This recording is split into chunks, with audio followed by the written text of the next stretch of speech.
going on, guys? So this is going to be another quick little video for you. I was sitting in my car and I thought the M1s and the paddle shifters definitely don't match, so why not order some red paddle shifters? This is going to be a very quick, simple video. This is just like the last time. I ordered about 10 sets. If you guys want a pair, let me know in the DM below or send me an email and we'll get shipping sorted as well. The tools are pretty basic. You need a T20, a flathead screwdriver, and something very thin to push the pin out. You want to unplug your battery first because you're removing the airbag. Take your flathead. You're going to see 2 holes under the steering wheel. Put the flathead inside and push the spring so it releases the airbag. And I'll show you how that looks when I remove it so it's easier for you. Airbag comes out and unplug it. For reference, when you put it in the hole, there's a spring. Just got to push the spring back and it'll release the airbag. Your blue connections are to your paddle shifters. Just go ahead and unplug both of them. They are held in by 2 T20 screws. And that screw is right there. And just slide it out of place. Here's number 1. And it comes right out of place. Just do the same for the other side. And here it is. Now let's go inside and show you how to switch the modules over from the stock ones to the aftermarket. On the positive paddle shifter, you're going to see a little hole on the very top. This is where you have to push your little plastic pin out. You put your push pin right in the little hole and you push it out. And the pin should slide right out of place. You want to start from the side, furthest from the cable, press it in,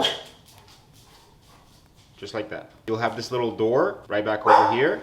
This goes on top of the buttons and I'll show you exactly where to put that in a second. Take your little clip and put it right above the button. It slides right in place. And this spring may come out, but it's okay. You can just slide it right back in place. How I like to do this to make my life easier is I just leave it on the counter and I simply put the aftermarket paddle over it so the spring doesn't fall.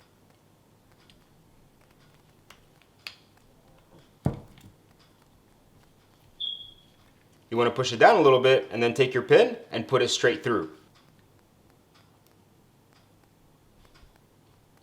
Press the pin in nice and tight. Nice. And we do the same for this side. And now they're ready to go back in the car. Feed your cable through that hole right over there from the back. Pull back your T20 screw. Now that they're plugged in and tightened, give them one more go just to make sure that everything is solid. And now plug them both back in. Just be careful tucking them back because next time you want to take out your airbag, you're going to put that flathead screwdriver through and it might catch one of these lines. So just make sure you tuck it away from the spring.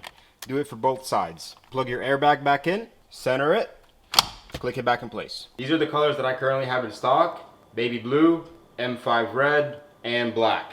I also have silver on the way. But yeah, let me know if you guys want any. Last time I did the ambient thing, it went out really quickly. So just email me or send me a message on the social media and I'll get back with you guys. All right, that's the video. Till next time, peace. Alright, that's not good. Alright, you guys need to open up. Take a step back. Take a step back. He wants to go for it. Alright, we need to make sure we catch that on video. There you go. Alright, you gotta do 3 reps. Ready? Go.